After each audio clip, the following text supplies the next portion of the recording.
मला वाटतं माझा तसा दावा आहे की देश पातळीवर अशा प्रकारचा एवढा भव्य उपक्रम पहिल्यांदाच होतोय आणि सर्व परिसरच मला वाटतं पांडुरंगाच्या दर्शनाकरता पांडुरंगाच्या चरणी आपलं नतमस्तक होण्यासाठी आसुसलेला आहे. सगळ्यांना पंढरपूरला जाता येत नाही, पण मला वाटतं आजच्या वारीमुळं जी काही प्रवरा समूहाने वारी सुरू केली या निमित्तानं असंख्य सहभागी झालेले जे विद्यार्थी आहेत, त्यांचे पालक आहेत, सर्व शिक्षक प्राध्यापक असतील, मला वाटतं त्यांच्या दृष्टीने अभूतपूर्व सोहळा होता. अनेकांनी आम्ही पंढरपूरला गेलो नाही, पण त्याची अनुभूती आम्हाला या निमित्तानं होते अशा भावना व्यक्त केल्या.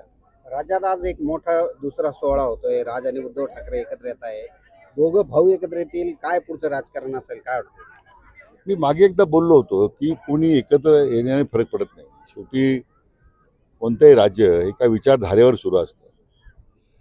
एक प्रगल्भ नेतृत्व विश्वनेता आदरणीय नरेंद्र मोदी साहेबांचं जे आम्हाला लाभलेलं आहे आणि त्याचबरोबर एक उत्कृष्ट असा प्रशासक म्हणून आपले लोकप्रिय मुख्यमंत्री माननीय देवेंद्रजी फडणवीस यांचं जे आम्हाला नेतृत्व मिळालेलं आहे, मला वाटतं सर्वसमावेशक अशा प्रकारचा विकासाचा अजेंडा आमच्या महायुती सरकारचा असल्यामुळे हा काही सत्तेसाठीचा सत्तेकरता अजेंडा नाही आहे.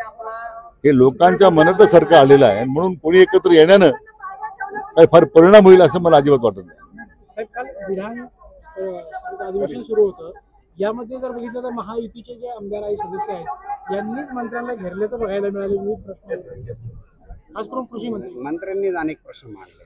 नाही, मला वाटतं ही काही सभागृहामध्ये व्यापक चर्चा व्हावी, लोक भावना त्यातून प्रतिबिंबित व्हाव्यात.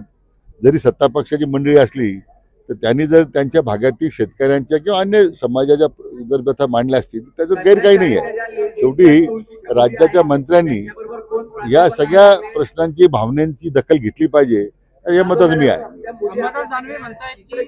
विरोधी पक्षाची भूमिका ही सत्ताधारी नाही, कारण विरोधी पक्ष अस्तित्व संपलेलं आहे महाराष्ट्रात. आज खालच्या सभागृहात असेल, वरच्या सभागृहात असेल, विरोधी पक्षाचं अस्तित्व आहे कुठे? त्यामुळे आम्हाला दोन्ही भूमिका करावं लागतं अशी स्थिती निर्माण झालेली आहे.